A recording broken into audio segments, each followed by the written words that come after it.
and the angel left her. This is the gospel of the Lord. Praise to you, Lord Jesus Christ.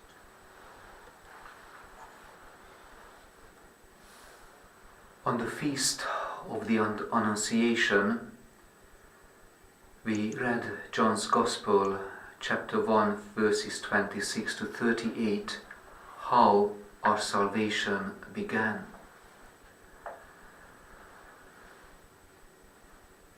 Since the fall of humankind, since the first fall of humankind, since Adam and Eve, the big question for us is how to unite our life as human beings as a unified family. Unity comes from God's love and comes from the very beginning of our salvation, when Mary said yes to salvation.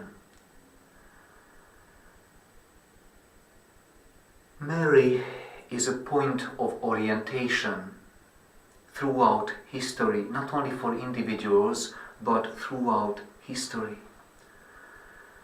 One of her names was Stella Maris, the star of the sea, which helped sailors in dark night in the vast oceans to find orientation.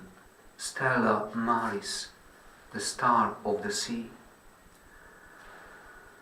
When we have a look at our world's divisions today, we can recall this attribute of her. She is the mother of all humankind, a star of orientation. She is orienting us towards the common good, to renew our commitment in its service. Against this background, I'd like to read Pope Francis's Fratelli Tutti on fraternity and social friendship from his encyclical letter points, articles 25 and 26. And let us have in the background Mary as the mother of humankind, as our Stella Maris, as our star of orientation. The Pope writes on conflicts and fear. War, terrorist attacks, racial or religious persecution, and many other affronts to human dignity are judged differently, depending on how convenient it proves for certain, primarily economic interests.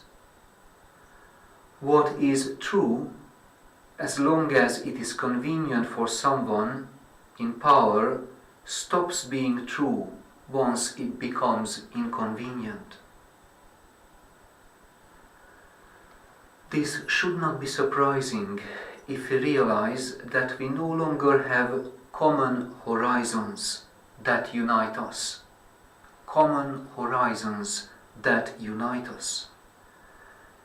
Indeed, the first victim of every war is the human family's innate vocation to brotherhood.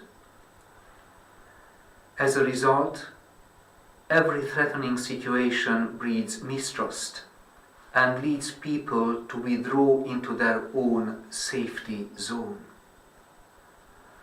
Our world is trapped in a strange contradiction. We believe that we can ensure stability and peace through a false sense of security, sustained by a mentality of fear and mistrust. So the connection with today's feast and with today's gospel is quite clear. The Mother of God offers us that lost horizon which we have lost. As Christians, we can say we have a common horizon that unites us. And this is God's love manifest in the incarnation and Mary's yes to this incarnation.